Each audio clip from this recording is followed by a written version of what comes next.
there's a hero living in New Orleans by the name of Steve Gleason. He's been a star on the football field. He's a dedicated family man to wife Michelle and son Rivers. But where he shines brightest, perhaps, is in the way that he is living his life in the face of incredible adversity.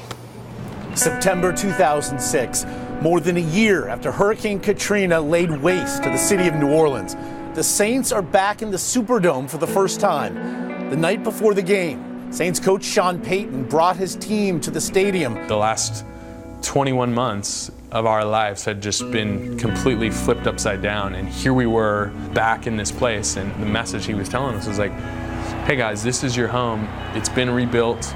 This team's been rebuilt. In their opening series, the Atlanta Falcons are forced to punt, and Steve Gleason, number 37, is rushing from the middle. As soon as I came around that corner and saw the punter, there was certainly some adrenaline. Like, man, this could happen, and if it does, this is gonna be chaos. Keenan to punt! Block!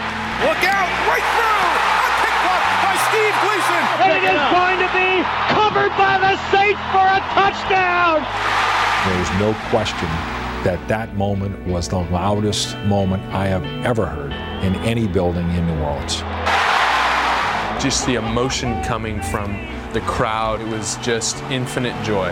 Gleason would retire a cult hero in New Orleans and begin life after football he'd long considered with his new wife, Michelle. We were safe. And New Orleans immortalized that civic turning point with this statue outside the stadium. They named it Rebirth.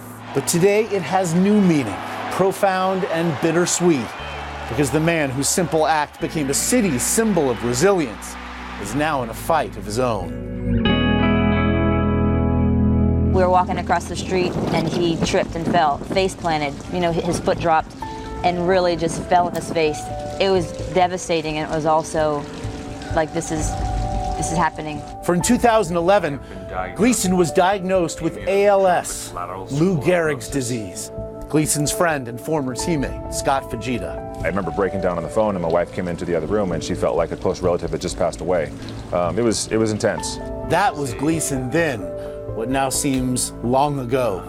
When we first meet him in February, he's lost most of his physical abilities, able to communicate only through a computer equipped with laser sighting technology. What did the diagnosis change for you?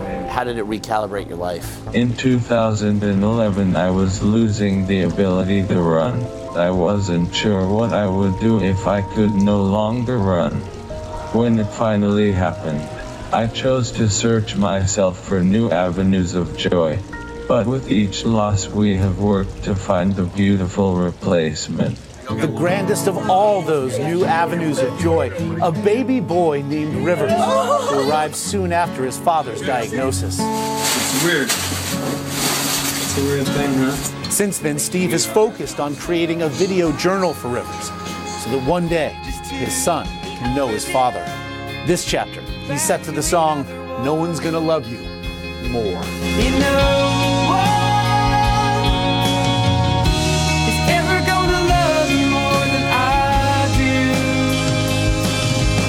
What's it like to watch you then? What's it like to watch yourself walking? It's difficult. I have moments where I miss my old self, but at the same time, we can choose to focus on the beauty of now.